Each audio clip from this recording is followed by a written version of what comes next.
इसीलिए जादू में ज्यादा कामयाब मर्द नहीं होते। बिस्मिल्लाहिर्रहमानिर्रहीम। अल्हम्दुलिल्लाहि व कफ़ा व अला इबादिहिल्लज़ीना इस्तफ़ा, अम्मा बअद। अऊज़ु बिल्लाहि मिनश शैतानिर्रजीम। बिस्मिल्लाहिर्रहमानिर्रहीम। क़ुल अऊज़ु बिरब्बिल फ़लक़ मिन शर्रि मा ख़लक़ व मिन शर्रि गासिक़िन इज़ा वक़ब व मिन शर्रि नफ़्फ़ासाति फ़िल उक़द व मिन शर्रि हासिदिन इज़ा हसद।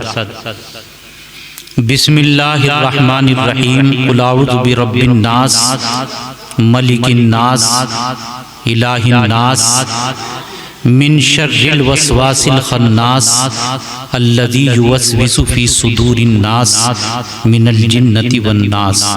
सदक़ल्लाहुल अज़ीम। सुब्हान रब्बिका रब्बिल इज़्ज़ति अम्मा यसिफ़ून व सलामुन अलल मुरसलीन वल्हम्दुलिल्लाहि रब्बिल आलमीन। रब्बि शरह ली सदरी व यस्सिर ली अमरी। रब्बि शरह ली सदरी व यस्सिर ली अमरी वहलुल उक़दतम मिन लिसानी। मुअज़्ज़ज़ हाज़िरीन, गरामी क़द्र सामईन, बुज़ुर्गों, नौजवान साथियों, प्यारे बच्चों, और ख़ास तौर से हमारे हज़रत मौलाना निज़ामुद्दीन साहब, इमाम जामा मस्जिद पंडित नगला, और आज की सदारत फरमा रहे हमारे हज़रत मौलाना मुफ्ती मोहम्मद दाऊद साहब दामत बरकातुहू, और यहाँ के ज़िम्मेदारों में हज़रत मौलाना अमीर हमज़ा साहब दामत बरकातुहू, और जनाब हज़रत क़ारी ग़यासुद्दीन साहब, दीनी तो है ना साहब, दामत बरकातुहुमुल आलिया। आप हज़रात और ख़ास तौर से यहाँ के रहने वाले लोग, ये उनके लिए बड़ा मुबारक मौका है कि तफ़सीर कुरान पाक का दौर मुकम्मल हुआ। अल्लाह तबारक व तआला से मेरी दुआ है कि अल्लाह तबारक व तआला इस तफ़सीर की तकमील को हम सब के लिए, हमारे इस गांव के लिए, इस इलाके के लिए रहमत का, बरकत का और हिदायत का, नजात का ज़रिया बनाए। आमीन या रब्बल आलमीन। अगली बात ये अर्ज़ करना चाहता हूँ कि मौलाना ने बार बार मुझे ये कहा था, और अब भी कहा कि सूरह नास रह गई है, लेकिन मैंने पढ़ी दोनों सूरतें। उसकी वजह यह है कि इन दोनों सूरतों का जोड़ है,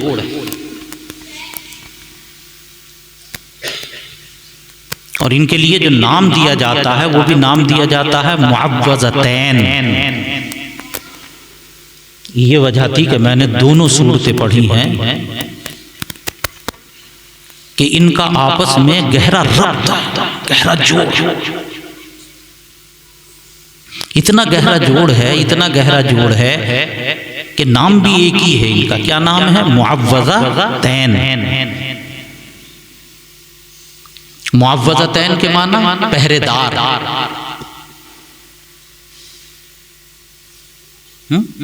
क्या तर्जमा किया मैंने? मुअव्वज़तैन का तर्जमा पहरेदार। देखिए, पूरा कुरान पाक मुकम्मल हो गया और आखिर में ये दो सूरतें रखी गई। आप गहराई में उतरे हैं, आप समझ रहे हैं दो सूरतें कौन कौन सी हैं? कुल औज़ु बिरब्बिल फलक़ और कुल औज़ु बिरब्बिन। तो पूरा कुरान मुकम्मल है और उसके बिल्कुल आखिर में ये दो सूरतें रखी गई। गोया कि ये दोनों के दोनों कुरान पाक के आखिर में पहरेदार हैं।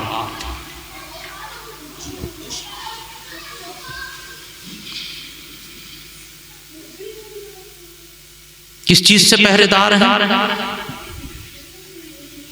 देखिए, जो हमारे ऊपर शर है, हमारे लिए आफतें हैं, मुसीबतें हैं, वो दो तरह की हैं मौलाना साहब। नंबर एक जाहिरी, नंबर एक जाहिरी, और नंबर दो अंदरूनी। ये दोनों की दोनों ऐसी सूरतें हैं कि इनमें जाहिरी तकलीफ से भी हिफाजत है और अंदरूनी परेशानियों तकलीफों से भी हिफाजत है। नहीं, देखिए जरा गौर करिए, पहली सूरत पढ़ रहा हूं मैं, कुल औज़ु बिरब्बिल फलक, मैं अल्लाह की पनाह चाहता हूं जो सुबह का रब है। किससे पनाह चाहता हूं? गौर करें, मिन शर्रि मा खलक, मखलूक के शर से। बताइए, अंदर है बाहर का? आगे देखें, मिन शर्रि गासिकिन इज़ा वक़ब, और रात की तारीकी से, जब वो रात की तारीकी छा जाए। बताइए, इंसान के अंदर है बाहर है? क्योंकि रात की तारीकी में चोर, डाकू, जहरीले जानवर, सांप, बिच्छू, तमाम के तमाम रात की तारीकी ही में तो निकल के बाहर आते हैं। अंदर का तो नहीं, जाहिर का है। और आगे चलिए, वमिन शर्रिन नफ्फासाती फिल उक़द, और जो झाड़ फूंक करके दम करती हैं, करने वाले चाहे वो मर्द हों या दम करने वाली वो औरतें हों, जादू टोना सिफली अमल, जादू टोना सिफली अमल जितने भी हैं, सब के शर से मैं पनाह चाहता हूं। बताइए, ये जाहिर है या बातिन है? जाहिर हुई ना। तो पहली सूरत जितने भी शुरूर फितन, मुसीबत, आलाम जो जाहिरी हैं, उनसे पनाह। अब कौन सी रह गई मौलाना साहब? बातिन, अंदर की तरतीब याद रखिए मेरी, अंदर की। अब जरा आप देखें, कुल औज़ु बिरब्बिन नास, मलिकिन नास, इलाहिन नास। ए हमारे पैगंबर सल्लल्लाहु अलैहि वसल्लम, आप कहिए,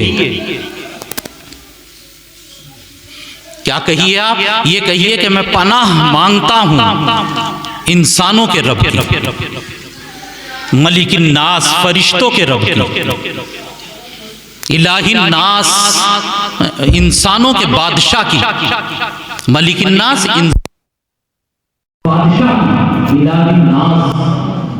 इंसानों के माबूद की। तीन चीजें आ गई ना, इंसानों का रब, इंसानों का बादशाह और इंसानों का माबूद। किस चीज से पनाह चाही जा रही? आइए देखिए, गौर करें, मिन शर्रिल वसवास, शैतान के वसवसे से। शैतान का वसवसा बाहर में आता है, अंदर में आता है? शैतान का वसवसा बाहर आता है, अंदर आता है?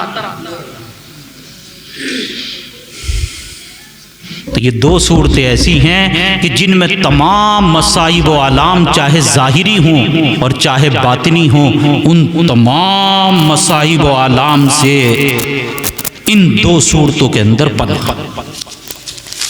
इन दो सूरतों के अंदर क्या है? पनाह।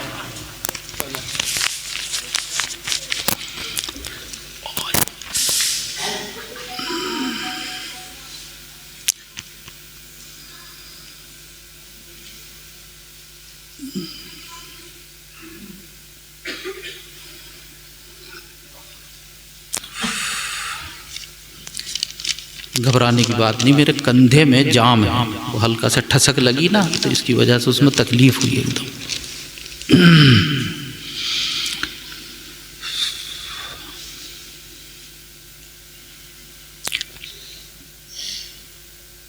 अब ज़रा से आप जब बैठे ही हैं तफसीर सुनने के लिए, तो देखिए तफसीर सुनिएगा आप।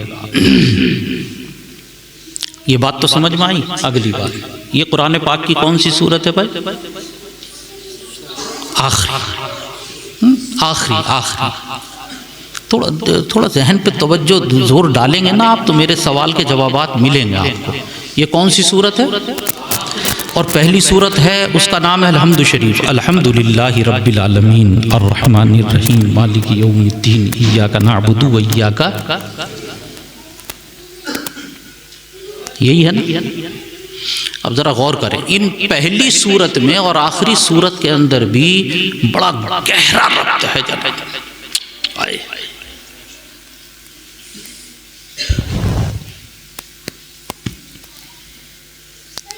हमारे मौलाना निज़ामुद्दीन साहब मुफस्सिर कुरान अगर इजाज़त दें, हालांकि ये मेरा मजमून नहीं है कुरान पाक, लेकिन एक बात है कि मैं इस मजमून से सन 95 से लगा हूँ। इस मजमून से मैं सन 95 से लगा हुआ हूँ। सन 95 में मैंने सबसे पहले इस मजमून की किताब जलालैन पढ़ी थी, और वैसे अगर देखा जाए तो सन 92 से लगा हुआ हूँ। सन 92 में मैंने सबसे पहले इस मजमून से मुताल्लिक सूरह बकरा अपने उस्ताद मोहतरम से पढ़ी थी। तो ये उन्हीं की, ये कहना चाहिए कि बरकतें हैं जो आपके सामने अर्ज कर रहा हूँ कि पहली सूरत अल्हम्दुलिल्लाहि रब्बिल आलमीन सूरह फातिहा, और आखिरी सूरत, जरा इनमें आप एक रब्त देखिए, एक जोड़ देखिए। हालांकि वो 30 सिपारे पहले है और ये 30 सिपारों के पहली आयत आप देखें अल्हम्दु शरीफ की क्या है, अल्हम्दुलिल्लाहि रब्बिल, वहाँ ये कहा है कि रब किसका है, तमाम जहानों का। और इसकी पहली आयत देखिए जनाब, कुल आऊज़ु बिरब्बिन नास।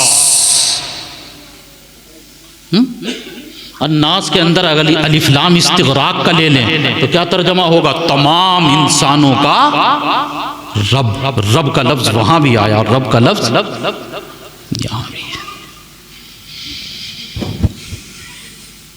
आ गया।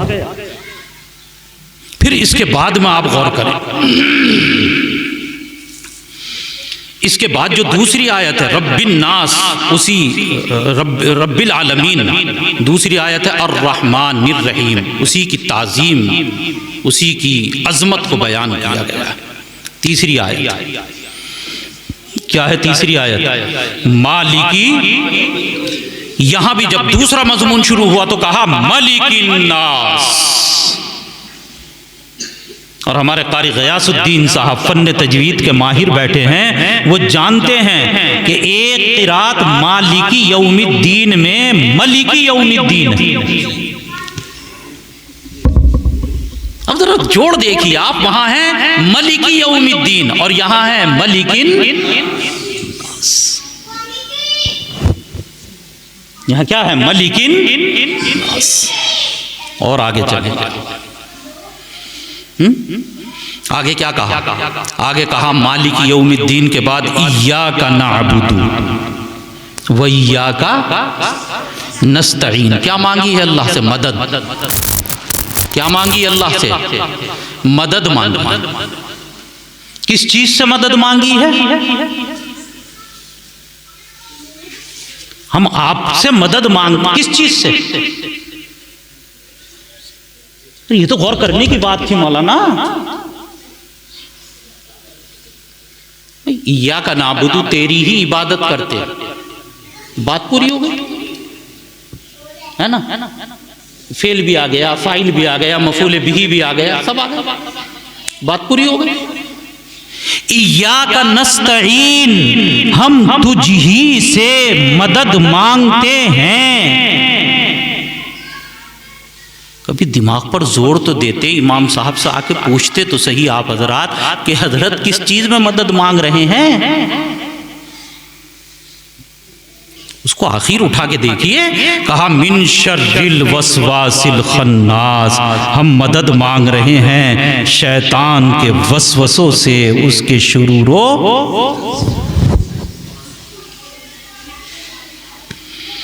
तो पहली सूरत और आखिरी सूरत कैसा जबरदस्त है। अब जो इसके बाद में मजमून शुरू होता है सूरह फातिहा के अंदर, इहदिनस सिरातल मुस्तकीम सिरातल लज़ीना अनअमता अलैहिम गैरिल मग़ज़ूबि अलैहिम वलद्दाल्लीन, तीनों आयतों का मजमून करीब करीब एक है मौलाना। यहाँ क्या मांगा?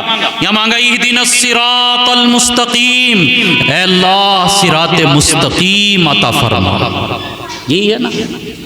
और सिराते मुस्तकीम के लिए, सीधे रास्ते पर चलने के लिए सबसे बड़ी रुकावट वो यहाँ आ गया, वसवासिल खन्नास अल्लज़ी युवस्विसु फी सुदूरिन।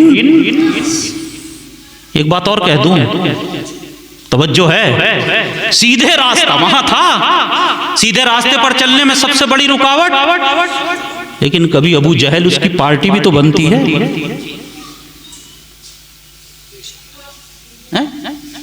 नहीं बनती। आप तो मुझे ऐसे देख रहे हैं, अरे कभी शैतान रुकावट बनता है और कभी होता वो शैतान है, लेकिन होता बशक्ले इंसान है। होता क्या है? शैतान है, होता बशक्ले। तो कुछ चीजों में रुकावट शैतान, और कुछ चीजों में रुकावट शैतान का चेला इंसान। मिनल जिन्नती, चाहे वो जिन्नात में से हों रुकावट डालने वाले, चाहे वो इंसानों में से हों रुकावट डालने वाले, जो सिराते मुस्तकीम पर चलने से परवरदिगार आलम रुकावट डालें, उनसे तो हमारी हिफाजत फरमा। अब मुस्लिम शरीफ की रिवायत सुनिए। किसकी रिवायत है? मुस्लिम शरीफ में रिवायत आई। रिवायत को नकल करने वाले सहाबी हैं हजरत उक़बा इब्न आमिर रज़ी अल्लाह ताला। आपने देख लिया इस सूरत को, देखा आपने या नहीं देखा? अभी तर्जमा करता हूं मैं, ऐसा नहीं तर्जमा नहीं करूंगा, तर्जमा करूंगा मैं इंशाअल्लाह। लेकिन एक बात अर्ज करूंगा, जरा बुरा तो नहीं मानेंगे हैं? अर्ज करूं? देखिए, कुरान पाक जब भी तफसीर करने के लिए बैठे तो हमेशा तर्जमे का कुरान सामने रख के बैठे, लिख के रखिए। जब भी कुरान पाक की तफसीर करने, वो तर्जमा का कुरान आप जौन सा अच्छा समझें, आप हजरत हकीमुल उम्मत अलैहि रहमा का अच्छा समझें, उसे सामने रख लें। आप हजरत शेखुल हिंद अलैहि रहमा का अच्छा समझें, उसे सामने रख लें। हज़रत मुफ्ती मोहम्मद तकी साहब उस्मानी दामत बरकातुहुमुल आलिया, अल्लाह उनकी उम्र में इल्म में बरकत अता फरमाए, उनका साया तादेर हमारे सरों पर कायम दायम फरमाए। चाहे उनका तर्जमा सामने रख लें, लेकिन कुरान का तर्जमा करने के लिए बैठें तो कभी बगैर तर्जमे वाला कुरान, मुझे तो अपने ऊपर इत्मीनान है।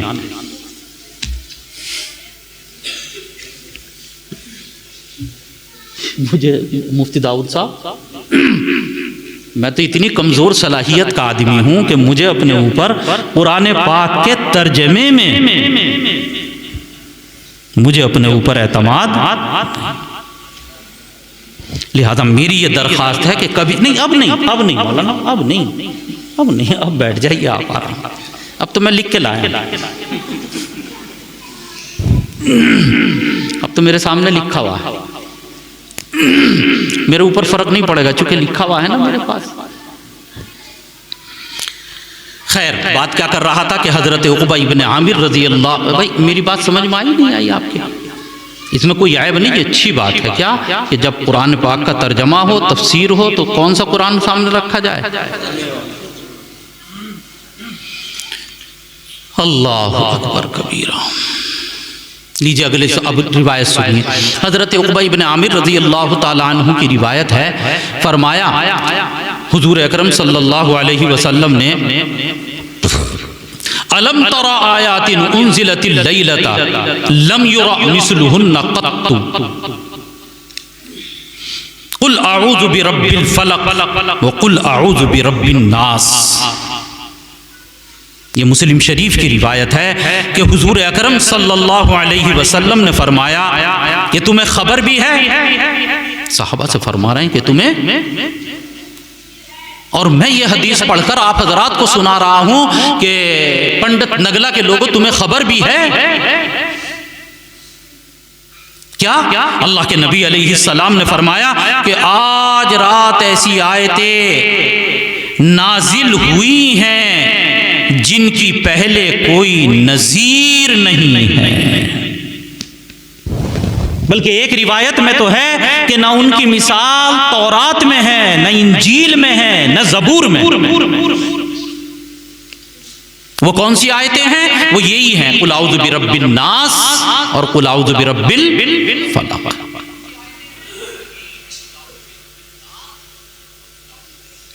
अल्लाह के नबी अलैहिस्सलातु व तस्लीम ने इरशाद फरमाया कि हर नमाज के बाद, किसके बाद? हर नमाज के बाद।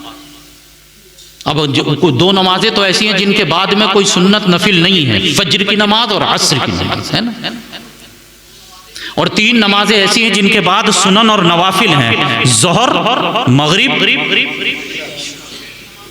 तो जिनमें सुन्नत और नवाफिल हैं, तो सुनन और नवाफिल के बाद क्या है? आपने तलकीन फरमाई है कि हर नमाज के बाद ये सूरतें पढ़ा करो, कुल औज़ु बिरब्बिल फलक भी और कुल औज़ु बिरब्बिन।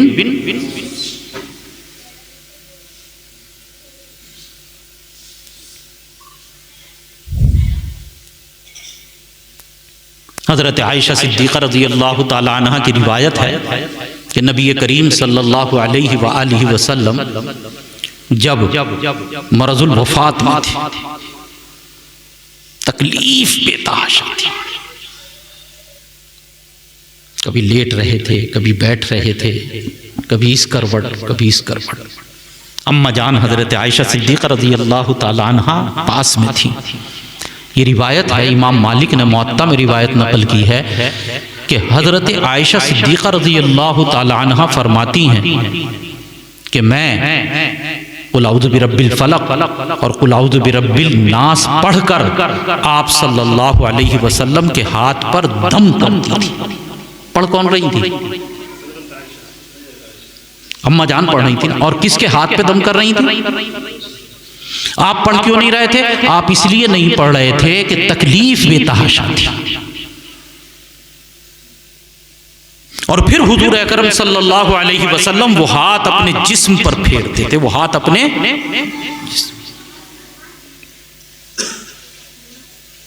कहां फेरते थे? अपने जिस्म।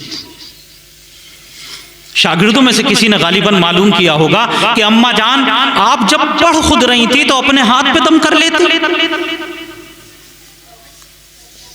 पढ़ आप रही हैं, दम नबी के हाथ पर है और नबी अपने हाथ को जिस्म पर फेर रहे हैं। वाह क्या खूबसूरत जवाब दिया हजरत आयशा सिद्दीक़ा रज़ियल्लाहु ताला अन्हा ने। फरमाया कि हजरत के मुबारक हाथ का बदल मेरे हाथ नहीं हो सकते थे कि जो बरकतें नबी के हाथ में हैं वो आयशा के हाथ में बरकतें कहां से आती? क्या पता चला?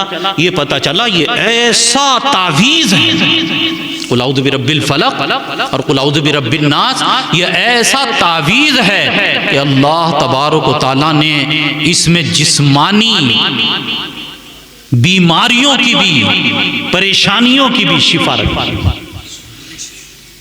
एक हदीस है, मैं जो इस वक्त हदीस नकल कर रहा हूँ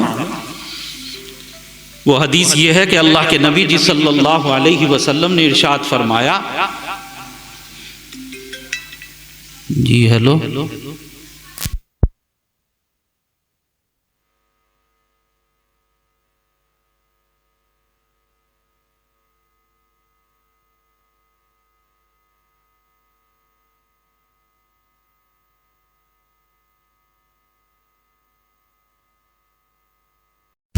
क्या कह रहा था मैं ये कह रहा था कि कैसी तकलीफ हो, हर तरह की तकलीफ के लिए, हर तरह की परेशानी के लिए ये तावीज़। दलील क्या है? दलील तिरमिज़ी शरीफ की ये रिवायत है। अल्लाह के नबी सल्लल्लाहु अलैहि वसल्लम ने इरशाद फरमाया कि एक रात बारिश थी, सख्त अंधेरा, बारिश। नबी करीम सल्लल्लाहु अलैहि वसल्लम को तलाश करने के लिए चंद सहाबा निकले। उनमें एक हज़रत अब्दुल्ला इब्न हबीब रज़ियल्लाहु ताला अन्हु। नबी करीम अलैहिस्सलातु व तस्लीम से मुलाकात हुई। जब आपसे मुलाकात हुई तो अल्लाह के नबी अलैहिस्सलातु व तस्लीम ने फरमाया पढ़ो। क्या फरमाया? पढ़ो। क्या पढ़ो?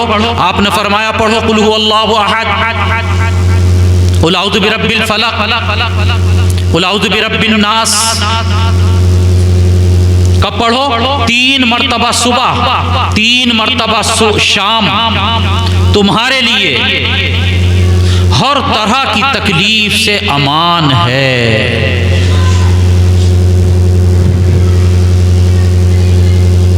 कैसा ही जादू, कैसा ही सिफली अमल, कैसा ही खतरनाक से खतरनाक अमल, ये कुल औज़ु बिरब्बिल फलक, कुल औज़ु बिरब्बिन नास उसके लिए बेहतरीन तोड़ है, बेहतरीन। आजमा के देखिए, अल्लाह तबारक व तआला ने दिया है, हर एक के पास, हर एक के घर में मौजूद है। जो आप इधर उधर मुल्लाओं के पास, पता नहीं किस किस के पास भागे फिरते हैं कि हमारे ऊपर ऐसा हो गया, इसका तोड़ करिएगा। तोड़ तो कुरान पाक में अल्लाह तबारक व तआला ने दिया। रिवायात में तो ये आता है जनाब कि अल्लाह के नबी अलैहिस्सलातु व तस्लीम के ऊपर जादू का असर हो गया था। अब जब हम ये रिवायत कहीं बयान करते हैं ना, तो कुछ साथियों के चेहरे के ऊपर, माथे पे शिकन पड़ जाती है कि नबी और उनके ऊपर जादू का असर।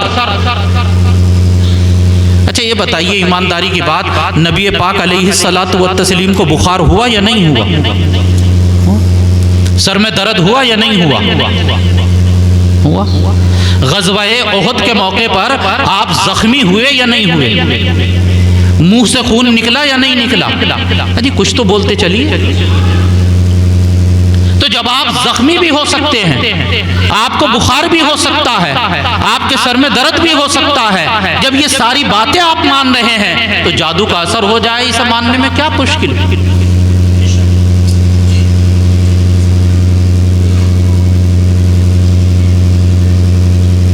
हाँ, इतनी बात थी कि जादू का असर, जादू का जो असर था उसके ऊपर दीन के मामले में कोई खलल नहीं। बस इतना था कि आपको ऐसा लगा करता था कि मैंने एक काम कर लिया, हालांकि वो काम आपने किया नहीं होता। आपका जिस्म थका थका रहता है।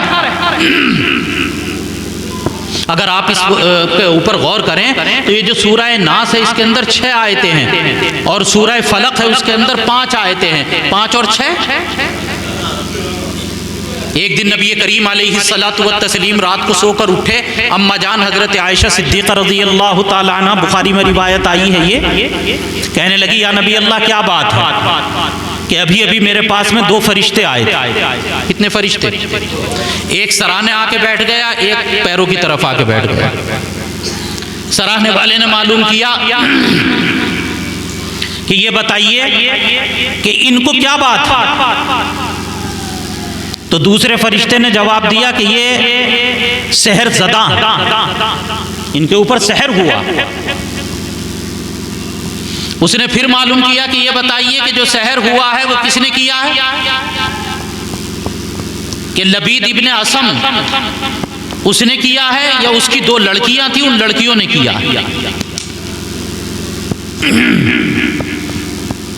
और एक बात याद रखिएगा, जादू हमेशा उस इंसान का ज्यादा कामयाब होता है जो ज्यादा से ज्यादा गंदा रहता है।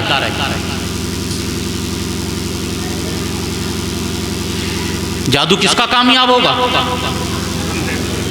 चुनांचे आप देख लो, ये जो महाराज होते हैं, साधु संत होते हैं, जनाब पूरी पूरी जिंदगी नहीं नहाते।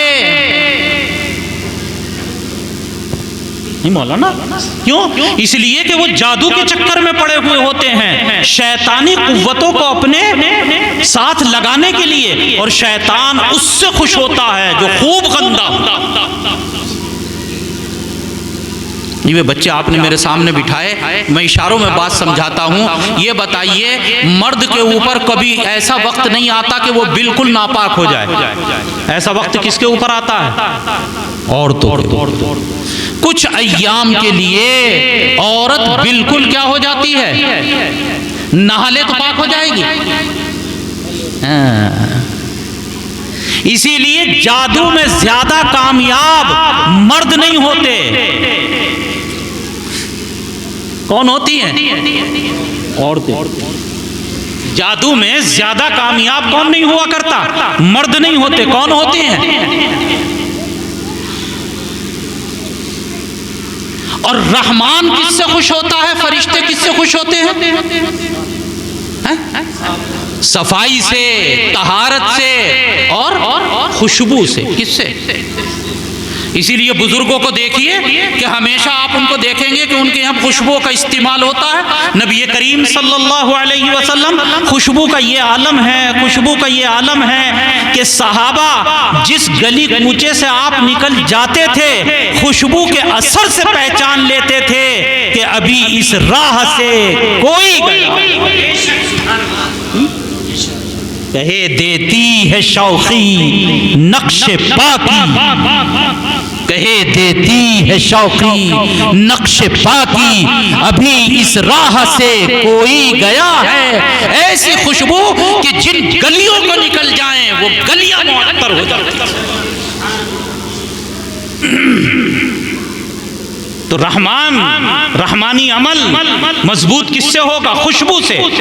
और शैतानी किससे खुश होंगे?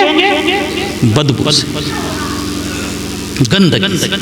तो लबीद की लड़कियों ने जादू किया। कहा किस चीज में जादू हुआ? तो बताया कि कंघी और उसके दंदाने। कंघी नहीं होती, उसके दंदाने। तांत का तार, ये नहीं समझे आप, तांत का तार किसे कहते हैं मैं बताऊं। कमान होती है, कमान में एक लकड़ी होती है और एक तार होता है खींचने वाला, उसे कहते हैं तांत का। ये बारीक होता है। कहा तांत का तार, और तांत के तार में 11 गिरहे लगाई। कितनी गिरहे? इसे नोट करिए, कितनी गिरहे? तांत के तार में कितनी गिरहे? और हर गिरहा में एक सुई। और फिर इन सारी चीजों को, कंघी, उसके दंदाने, तांत का तार, 11 गिरहे, हर गिरहा में एक सुई, इन सारी की सारी चीजों को लेकर खजूर के फल का जो गिलाफ होता है, गिलाफ उसमें रखा और एक कुएं के अंदर पत्थर के नीचे उसे दबा दिया। किसने बताया ये? अल्लाह के नबी जी सल्लल्लाहु अलैहि वसल्लम ने अपने कारिंदे भेज दिए। यह रिवायत में आया, खुद तशरीफ ले गए, पत्थर निकाला, पत्थर उठाया,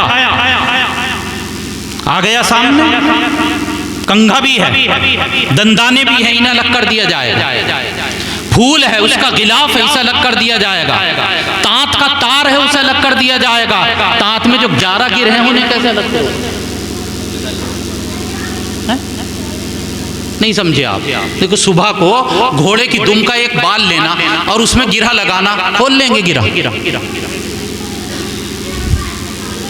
ये कैसे खुले? हजरत जिब्राईल अलैहिस्सलातु व तस्लीम सूरह फलक लेकर आए, 5 आयतें। कुल औज़ु बिरब्बिन नास लेकर आए, 6 आयतें। कितनी हो गई? कितनी हुई? गिरहे भी कितनी? कहा या नबी अल्लाह आयत पढ़िए। आपने आयत पढ़ी, कुल औज़ु बिरब्बिल फलक, एक गिरह खुल गई खुद। दूसरी पढ़ी, 2, 3, 4, 5, 6, इधर 11 आयतें पढ़कर फारिग हुए। 11 की 11 आयतें पढ़ने के बाद ये हुआ कि 11 की 11 गिरहे भी खुल गई जनाब। आप ये कहते थे कि मुझे एकदम ऐसा लगा जैसे मेरे सर के ऊपर बहुत बोझ हो, वो उतार दिया गया। अम्मा जान हजरत आयशा सिद्दीक़ा रज़ी अल्लाह ताला अन्हा ने मालूम किया, या नबी अल्लाह, जब ये पता चल गया कि ये लबीद इब्ने आसम का काम है तो उसे पकड़िए। बल्कि बाद सहाबा ने भी कहा कि या नबी अल्लाह, इसे पकड़ के कत्ल कर देते हैं। आपने फरमाया कि नहीं, मुझे बीमारी थी, अल्लाह ने मेरी बीमारी को क्या दे दी? शिफा। लिहाजा मैंने इसको क्या पता चला? बता दूं? क्या पता चला? बता दूं? तवज्जो है आपकी? सुनेंगे? दुआ फरमाए कि अल्लाह मुझे भी, हमको भी इस पर अमल की तौफीक अता फरमाए। अम्मा जान फरमाती हैं कि इसकी वजह यह है कि नबी करीम सल्लल्लाहु अलैहि वसल्लम ने अपनी जात के लिए कभी किसी से बदला लिया ही नहीं। नबी करीम सल्लल्लाहु अलैहि वसल्लम ने अपनी जात के लिए कभी किसी से बदला लिया ही। अल्लाह। अच्छा, ऐसे कब तक बोलते रहेंगे? आयतों का तर्जमा देखिए तब जरा मजा आएगा, है ना? क्या है? बिस्मिल्लाहिर्रहमानिर्रहीम। तर्जमा करूं? हैं आप हज़रात सुनने के लिए? अल्लाह के नाम से जो बड़े मेहरबान निहायत रहम वाले। अब सुनिए तर्जमा। कुल आऊज़ु बिरब्बिन नास, ए हमारे पैगंबर सल्लल्लाहु अलैहि वसल्लम, ए हमारे प्यारे नबी सल्लल्लाहु अलैहि वसल्लम, आप कहिए। क्या कहिए? ये कहिए, आऊज़ु बिरब्बिन नास, मैं पनाह में आता हूं इंसानों के रब की। एक हुआ मलिकिन नास, इंसानों के बादशाह। कितना हुआ? इलाहिन नास, इंसानों के माबूद की पनाह में आता हूं। किस चीज से पनाह में आता हूं? किससे पनाह दे? मिन शर्रिल वसवास, शर से। किससे? किसके शर से? शैतान के। शैतान की दो सिफत जिक्र की है यहाँ। एक सिफत जिक्र की है अल वसवास और दूसरी सिफत जिक्र की है खन्नास। वसवास का तर्जमा जो वसवसा डालने वाला है। कहां? दिल। और खन्नास के माना आते हैं पीछे हटने वाला। खन्नास के माना ये देखिए तर्जमा। किससे पनाह चाहता हूं? मैं पनाह चाहता हूं ऐसे शैतान के शर से जो वसवसा डालने वाला है और वसवसा डालकर पीछे हटने वाला। वसवसा डालकर क्या करने वाला है? पीछे हटने वाला है। अल्लज़ी युवस्विसु फी सुदूरिन नास, कि जो वसवसा डालता है इंसानों के दिलों में। कहां वसवसा डालता है? मिनल जिन्नती वन्नास, चाहे वो शैतान जिन्नात में से हो और चाहे शैतान।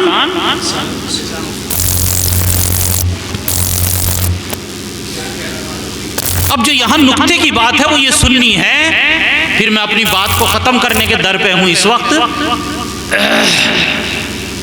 कि शैतान के वसवसे, वसवसा कहते हैं जो दिल में ख्याल आए। अगर अच्छा ख्याल आए तो उसे इल्हाम कहते हैं और बुरा ख्याल आए तो उसको वसवसा कहते हैं। अच्छा ख्याल डालने वाला कौन होता है? फरिश्ता, ये उसका काम। और बुरा ख्याल डालने वाला कौन होता है? इब्लीस। कौन होता है? ये वसवसा डालता है। कैसे वसवसा डालता है? इधर देखिए मेरी तरफ। ये एक नाफ है ना, नाफ।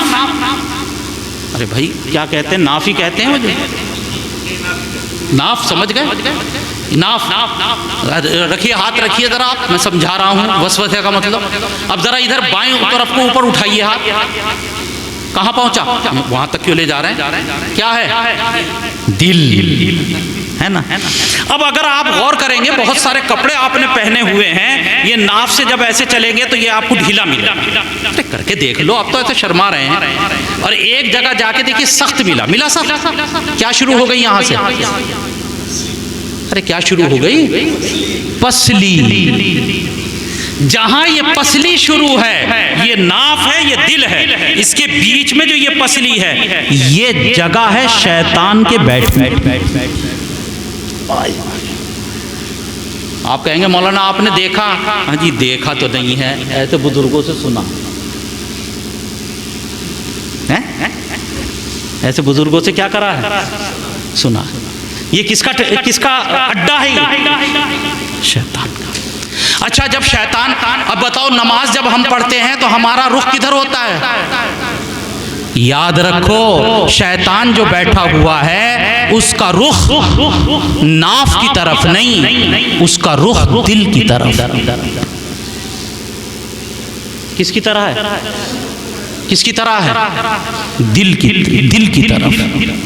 और बताऊं, मशाइख ने एक और नुक्ता लिखा, देखिए सुनिए। कहा कि शैतान किधर को रुख करके बैठा हुआ? दिल की तरफ ना। और शैतान की सूरत कैसी है? जैसे खिंजीर की थूतड़ी। जैसे किसकी थूतड़ी? खिंजीर की थूतड़ी नहीं देखी आपने? उसके नीचे ये दिल हो गया, ये उसके नीचे शैतान का अड्डा है, उसके नीचे नाफ है, ये नफ्स का मकाम है। ये किसका मकाम है? हाँ, ये किसका मकाम है? नफ्स का मकाम है। और नफ्स की थूतड़ी कैसी है? नफ्स की थूतड़ी है कुत्ते जैसी। यानी अगर आलमे इस आबो गिल में आप समझना चाहें तो नफ्स का जो शक्ल बनेगी वो कुत्ते की तरह, और इब्लीस की जो शक्ल बनेगी वो कितना समझाओ जी, कुछ तो बोलिए। किसकी तरह? खिंजीर की तरह। अब समझिए आप, उसका तरीका यह है कि वो बैठा तो यहाँ है, लेकिन उसने आगे को करके थूथड़ी अपनी इंसान के दिल पे लगा रखी है। ये मतलब है मिन शर्रिल वसवास, वसवसा डालना, ये है उसका वसवसा। वहां से वो फुंकार मारता है कि चल चल चल चल चल। जी नौजवान सुन रहे हैं या नहीं सुन रहे हैं मेरी बात गौर से? एकदम मोबाइल निकाला, और जब मोबाइल निकाल के करना तो फोन था, एक नजर इस तस्वीर को भी देख ले। ये उसने फूंक मारी, समझ गए कहां से लग रही है फूंक? अब अगली सिफत पर गौर, तवज्जो है आप हज़रात की। देखिए कुरान समझिए, कुरान आज इधर उधर की तो मैं ले ही नहीं रहा। कुरान समझिए क्या है आगे। अल खन्नास, खन्नास का तर्जमा मैंने क्या किया? पीछे हटने वाला। पीछे कैसे हटता है? मेरे मशाइख ने लिखा, अल्लाह उनकी कब्र को नूर से मुनव्वर फरमाए, सब मिलकर कहो आमीन, कि जब बंदा अल्लाह का जिक्र करता है तो फौरन शैतान पीछे हट जाता है। शैतान कहाँ हट जाता है? अच्छा, आप नमाज पढ़ने आ गए, आपने कहा अल्लाहु अकबर, अल्हम्दुलिल्लाहि रब्बिल आलमीन, सुबहानक अल्लाहुम्मा अत्तहियात, अल्लाहुम्मा सल्ली, सब कुछ पढ़ा, तो शैतान का रुख कहाँ हटा? आगे बढ़ा पीछे? आप समझ ही नहीं रहे जो मैं कहना चाह रहा हूँ। मैं ये कहना चाह रहा हूँ उसकी थूथड़ी पीछे हटी है, वो निकल कर नहीं भागा।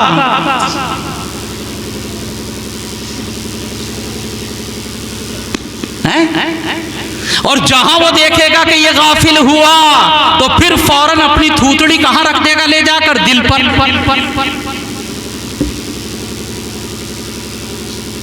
अब हमारे मौलाना साहब परेशान कि अभी तो इसने नमाज पढ़ी और मस्जिद से बाहर निकलकर एकदम ये कह रहा है, कर्ज वाले का आ गया फोन कि हाजी जी कहाँ हो? ओ मैं तो यहाँ हुई नहीं, संभल आया हुआ हूँ।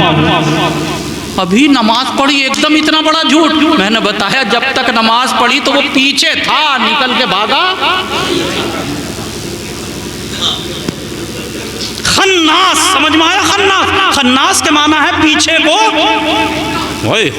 ये देखिए कुरान पाक के अल्फाज। खैर मौलाना तो मुझसे ज्यादा, खैर मैं तो, मुझे मौका भी नहीं मिला इतना। रात भी एक जगह में गया, अब आखिरी साल चल रहा है, ये लोग जानते हैं कि 20-20 15-15 सफ़े पढ़ाने पड़ रहे हैं, और 15 सफ़े पढ़ाने के लिए 200 सफ़े देखने पड़ते हैं। तो मैं तो देख के भी नहीं आ पाया, वरना कुछ और अच्छी बात आप हजरात के सामने बता देता। तो खन्नास, अब ये तो मौलाना निज़ामुद्दीन साहब हैं, कारी गयासुद्दीन साहब हैं, मुफ्ती साहब हैं हमारे, इन हजरात से वो कहीं कहीं सुनी थी बातें, यही देख रहे हैं आप कि वो कहीं कहीं की सुनी हुई कोई बेजोड़ सी बातें कहता चला जा रहा हूँ। कोई ख़ास रब्त आपको मेरी तकरीर में नज़र नहीं आया। मिन शर्रिल वसवास, तो ऐसे शैतान के शर से पनाह चाहता हूँ जो वसवसा डालता। और कहाँ हट जाता है वसवसा डालकर? पीछे हट जाता। अब जरा एक नुक्ता और समाअत फरमाए, ये कहा वसवसा डालता। जनाब अगर कोई हाथ चलाए तो हाथ पकड़ लो, लाठी मारे तो भाग लो, ईंट उठाए तो कहीं छिप जाए। लेकिन ये तो वो है कि जो दुश्मन नजर ही,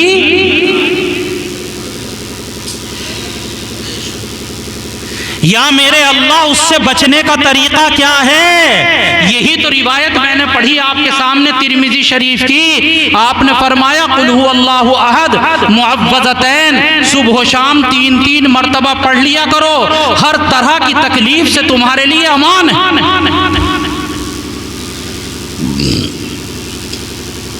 एक अमल में बता के जाऊंगा, करेंगे इंशाअल्लाह।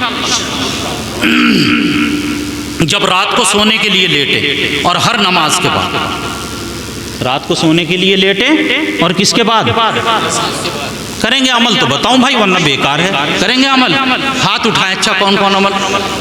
एक हाथ से अमल करेंगे, इसका मतलब दोनों हाथ से नहीं करेंगे। अब सुनिए तो आप, अमल ये है कि 33 मरतबा सुभान अल्लाह, 33 मरतबा अल्हम्दुलिल्लाह, 34 मरतबा अल्लाहु अकबर। याद हो गया? एक मरतबा कुल हु अल्लाह, एक मरतबा कुल औज़ु बिरब्बिन फलक, एक मरतबा कुल औज़ु बिरब्बिन, और एक मरतबा आयतुल कुर्सी। एक मरतबा क्या? कितनी देर का काम हुआ? चलो मैं 10 मिनट मान रहा हूँ। रात को सोने से पहले ये अमल करेंगे इंशाअल्लाह, ठीक है? उसके बाद हर फर्ज नमाज के बाद 33 मरतबा सुभान अल्लाह, 33 मरतबा अल्हम्दुलिल्लाह, 34 मरतबा अल्लाहु अकबर, एक मरतबा कुल हु अल्लाह, एक मरतबा कुल औज़ु बिरब्बिल फलक, एक मरतबा कुल औज़ु बिरब्बिन नास, हर फर्ज नमाज के बाद ये पढ़ेंगे इंशाअल्लाह सुम्मा इंशाअल्लाह। शैतान के असरात से अल्लाह ने चाहा तो महफूज रहेंगे इंशाअल्लाह। अच्छा, जो घर में छोटे बच्चे हैं उनके ऊपर दम करिएगा। ये आप कहेंगे दम कहाँ से साबित है? हमने कहा है दम करिए। और जो ज्यादा बोले मुरादाबाद दूर नहीं, मेरे पास पकड़ के लाओ। जो छोटे बच्चे हैं उनको क्या करिए? इसका पढ़कर दम करिए, और खुद पढ़कर अपने ऊपर दम करें। ये पढ़ें पाबंदी से, फिर देखिए इंशाअल्लाह अल्लाह तबारक व तआला कैसे, अल्लाह तबारक व तआला इंशाअल्लाह हिफाजत रखेंगे हर तरह के शुरूर व फितन से, मिनल जिन्नति वन नास। यहाँ एक बात और याद रख लीजिए, ये जो शैतान होते हैं कुछ तो जिन्नात होते हैं, लेकिन कुछ इंसानों की शक्ल में भी जिन्नात होते हैं। वो इंसान की शक्ल में, लेकिन है क्या? वो शैतान है इंसान की शक्ल में। और ये ज्यादा खतरनाक है कि जो शैतान बशक्ले, इसका पहचानना बड़ा मुश्किल है। इसका पहचानना किसका? जब शैतान किसकी शक्ल में हो? नहीं, हमारे यहाँ एक मशहूर कहावत है ना, क्या कहावत बड़ी मशहूर है, अक्सर व बेशतर आपने सुना होगा। एक साहब बड़े इबादत गुजार थे, ये इब्लीस पहुंच गया। टोपी दाढ़ी तो कोई भी शक्ल बना सकता है ना। रात को वो तहज्जुद की नमाज पढ़ रहे थे, दरवाजा खटखटा दिया, कहा कौन? कि जिब्राइल। ये क्यों आए हो? कि तुम्हें मेराज पर ले जाना है, बड़ी इबादत कर ली तुमने, अल्लाह यहाँ कबूल हो गई।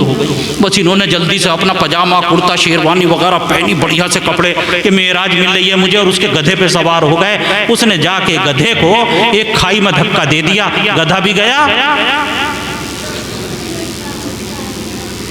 एक हजरत मौलाना निजामुद्दीन साहब जैसे हमारे माशाअल्लाह, जिनको कुरान हदीस की फहम, कुरान की तफसीर करने वाले थे, कुरान हदीस का मुताला करने वाले थे, उनके पास भी इब्लीस पहुंच गया उसी रात में। वो भी तहज्जुद में उठे हुए थे, अल्लाह अल्लाह कर रहे थे, खटखटा दिया, कहा कौन?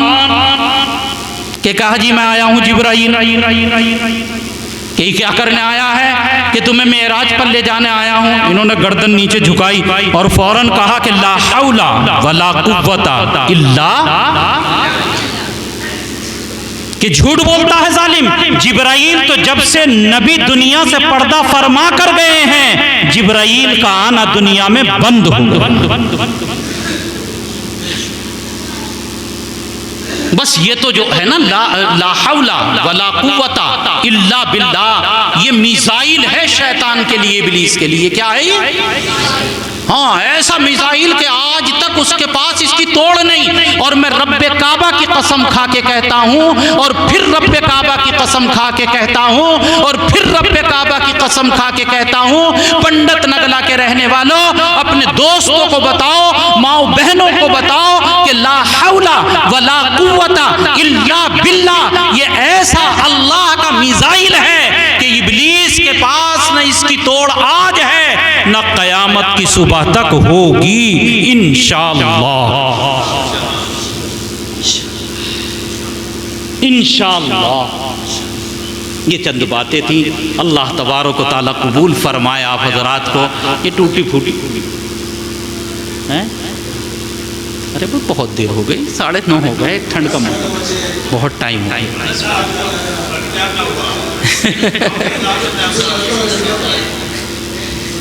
असल मैंने तो बहुत सारी बातें बता दी। अच्छा, एक नुक्ता हमारे हज़रत मुफ्ती मोहम्मद शफ़ी साहब नव्वरल्लाहु मरक़दा, कुरान पाक की तफसीर लिखी है उन्होंने उर्दू ज़बान में, उसका नाम है मारिफुल कुरान। क्या नाम है उसका? मारिफुल कुरान। बड़ी अच्छी तफसीर है। आप लोग जो उर्दू पढ़ना जानते हैं तो वो तो ज़रा मोटी है, पढ़ने में उसके लिए मुश्किल है। एक और उनके बेटे हैं हज़रत मुफ्ती मोहम्मद तकी साहब उस्मानी नव्वरल्लाहु मरक़दा, उनका किताब का नाम है आसान तर्जमा कुरान। क्या नाम है? तो वो 3 जिल्दों में है, वो आप हजरात लीजिए, जो उर्दू पढ़ना जानते हैं अपने घर में रखिए। और इमाम साहब जब तफसीर करें तो उनसे पूछिए कि हजरत आज कौन सी आयतें आपने तर्जमा किया, और वो पढ़ के फिर घर पे जाके उन्हीं आयतों की तिलावत करिए, फिर उसमें और मज़ा आएगा। और फिर वो तर्जमा देखिए जो हज़रत मुफ्ती मोहम्मद तकी साहब उस्मानी ने वो तर्जमा किया है। इनके वालिद का नाम है मुफ्ती मोहम्मद शफ़ी साहब उस्मानी, उनकी तफसीर मारिफुल कुरान। उन्होंने एक नुक्ता लिखा है, वो नुक्ता सुनिएगा, मज़ेदार नुक्ता, कुरान से मुताल्लिक़। क्या नुक्ता है? नुक्ता ये है कि ये कुल औज़ु बिरब्बिल फलक जो है, यहाँ लफ्ज़ नास कितनी मरतबा आया गिनिएगा आप। देखिए मैं गिनवा रहा हूँ, गिनिए। पहला नंबर है कुल औज़ु बिरब्बिन नास, एक हुआ, और गिनिए। मलिकिन नास, इलाहिन नास, अल्लज़ी युवस्विसु फ़ी सुदूरिन नास मिनल जिन्नति वन नास। 5। अब नुक्ता देखिए, कहा कि इंसान के अगर ऊपर गौर किया जाए तो इसके ऊपर 5 अदवार आते हैं। कितने अदवार आते हैं इसके ऊपर? 5 अदवार आते हैं।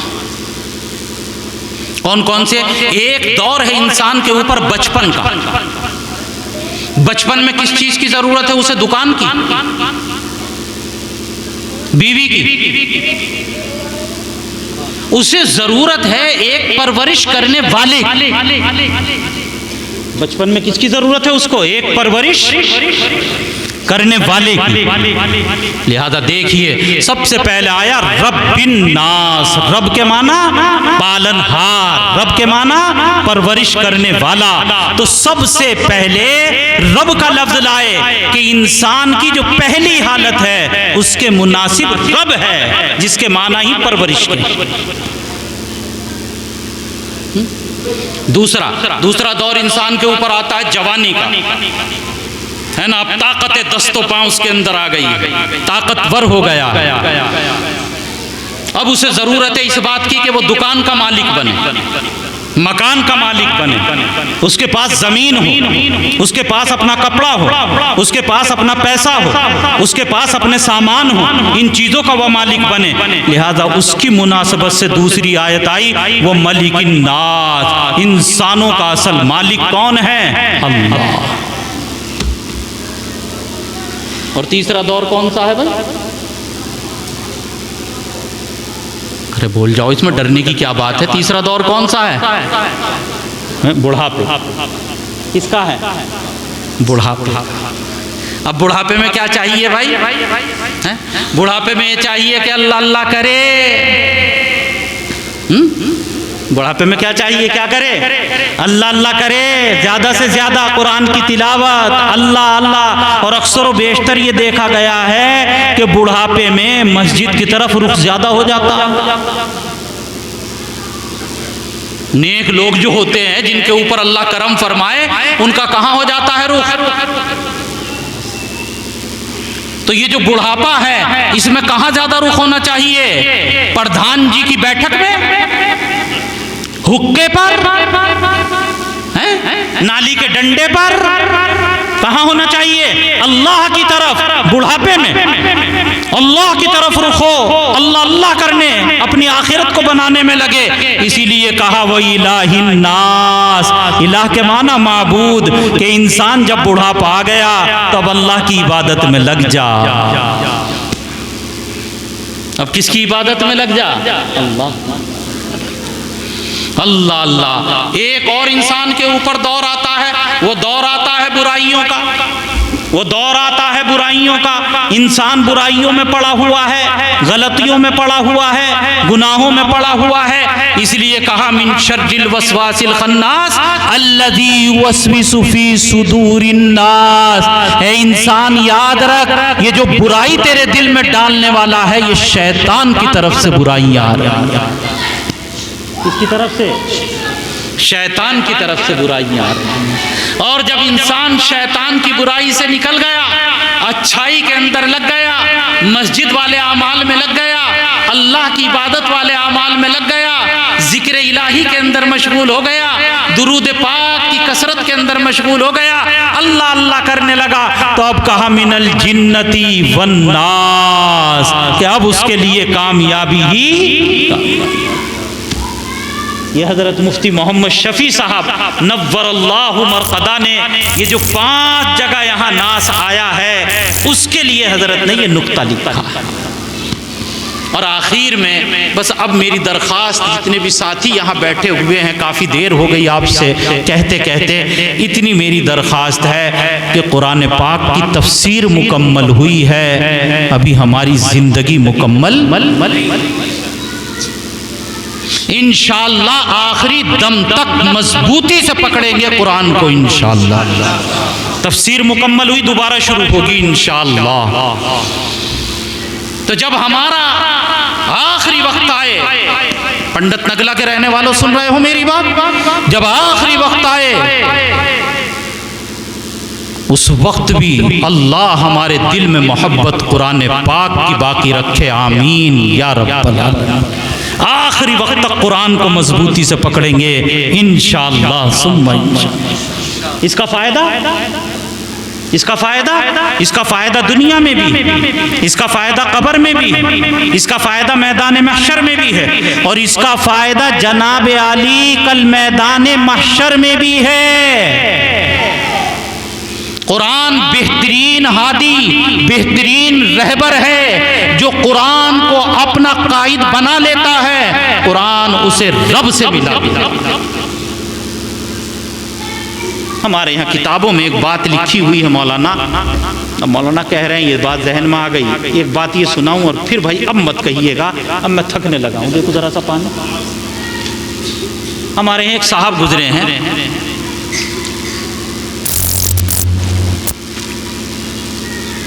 किताबों के बहुत बड़े व्यापारी थे, किताबें छपती थी और उनके यहाँ ख़ास तौर से कुरान पाक छपा करते थे। उनका नाम था पंडित नविल किश्वर। इनका असल जो मकतबा था वो लाहौर में, बंटवारे के वक्त पंडित नविल साहब जो थे ये वहाँ से हिंदुस्तान इधर आ गया बंटवारे के बाद। कुरान पाक उनके यहाँ छपता था, नबील साहब के। पूरी जिंदगी वो पंडित ही रहे, अपने क्या कहना चाहिए उसको, मजहब पर रहे, हिंदू रहे।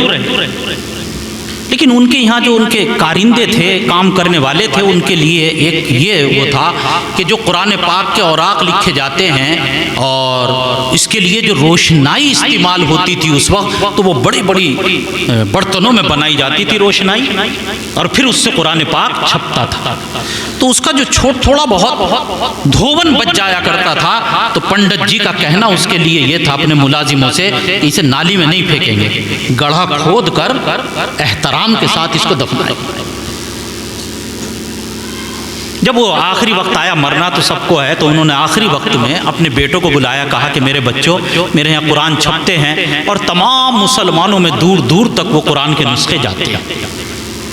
अच्छा, कुरान का कोई हरफ एराब गलत ना हो, नुक्ता गलत ना हो, तो उन्होंने इसके लिए बाकायदा मुलाजिमीन को रखा, इसके लिए मुलाजिमीन को रखा था कि कोई नुक्ता, कोई एराब कुरान पाक का गलत, और उनको बड़ी बड़ी तनख्वाहें पंडित दिया करते थे। अपने बेटों से भी उन्होंने ये दोनों वसीयतें की कि इसका एहतराम भी करना, अदब भी करना, और इसी तरीके से जैसे मैं निज़ाम चला रहा हूँ, इसी तरीके से तुम इस निज़ाम को बरकरार रखना कि उलमा की एक जमात हो जो नजर सानी करे कि कुरान सही छपा है, इसमें कोई गलती नहीं। इंतकाल। अब उनके यहाँ मजहब में ये है कि जब इंतकाल हो जाता है तो चिता पर जलाया जाता है। लकड़ी रखी, पंडित नवील साहब को उसके ऊपर लाश उनकी रख दी गई जलाने के लिए, और घी डाला जाता है ताकि आग जगे। अब जो आग लगाई तो आग नहीं पकड़ रही है, और घी डाला, आग पकड़ ले, आग ने नहीं पकड़ा। ये लिखा है कि उस वक्त जामा मस्जिद के जो इमाम थे, अब तो अहमद साहब है ना, इनके दादा कौन थे इनके, तो उनको इमाम बुखारी तो कहते हैं। इमाम बुखारी सबको कहा जाएगा, वो मनसब है, इनके अब्बा, हाँ, सबको क्या कहा जाएगा, बुखारी, इमाम बुखारी। उन्हें बुलाया, चूंकि वही एक बड़े आदमी माने जाते हैं, जाहिर सी बात है, और लोगों ने उन्हें बुलाया। हालांकि इतना बड़ा आदमी था, बड़े बड़े लोग वहां पर मौजूद थे। कहा कि जी हमने बड़ी कोशिश कर ली और इनके आग नहीं पकड़ पाई। यह हो सकता है कि ये गए हुए हों उस इलाके में, इन्हें बुला लिया। इमाम बुखारी ने जो बात कही वो आप सुनिए। इमाम बुखारी ने ये बात कही कि 2-4 कनस्तर की बात नहीं है, अगर तुम पूरे मुल्क का घी और तेल भी ले आओ और इसकी चिता के ऊपर डालो, फिर भी इसकी लाश को आग। ये कुरान पाक का अदब करता था, और जिसके दिल में कुरान पाक का अदब होता है, अल्लाह कभी कभी दुनिया में भी दिखा देता है कि दुनिया की आग भी उसका कुछ बिगाड़ा। मैं ये कहना चाहता हूं यहां पंडित नगरा के लोगों से कि जब अदब करने पर यह हाल है, और अगर दिल में सच्चा इश्क, सच्ची मोहब्बत और अमल और कुरान का हिस्सा दिल के अंदर है, तो जहन्नम की आग उसको पकड़ ले, ये समझ से बालक।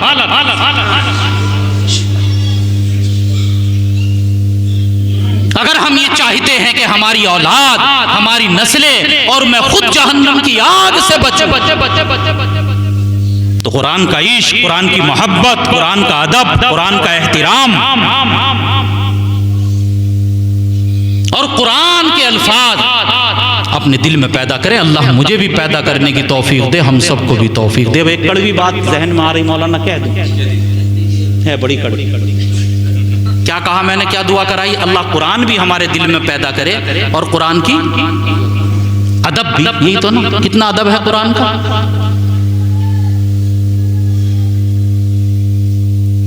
बुरा तो नहीं मानो है?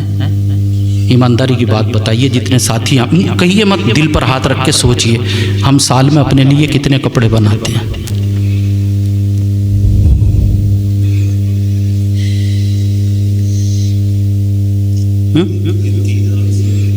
नहीं, मुझसे मत कहिए। मैं ये नहीं कह रहा कि आप मुझे जवाब दीजिए। जरा सा थोड़ी देर के लिए सोचिए कि अपने लिए हम साल में कितनी जोड़ कपड़े बनाते हैं। एक कुर्ता कुरान पाक का भी तो होता है। ये रखे आपकी मस्जिद के कुरान पाक, कितने नंगे रखे हैं, कितने पे कुर्ता है, और जो कुर्ता है वो कब का बना हुआ। ये है अदब। बुरा मत मानिए, मेरी बाप का माफ करिएगा।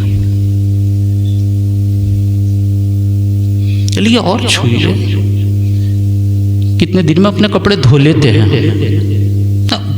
कहिए मत, सोचिए। और जो मेरे घर में कुरान रखा है उसका भी तो कुर्ता है जो हमने उसके ऊपर पहनाया, कितने दिन हो गए धुले हुए। इतनी मोटी जैकेट तो धुल रही है, दरी, लिहाफ के कवर,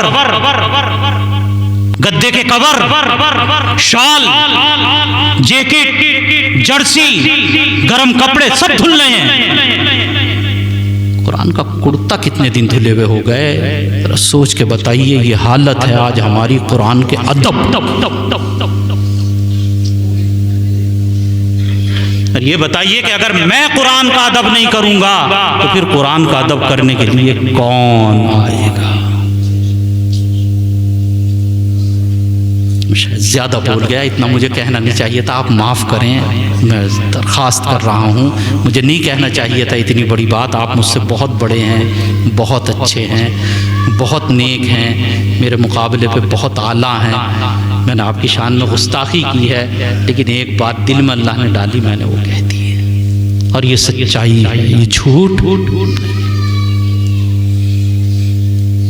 वाखिर दावाना अल्हम्दुलिल्लाहि।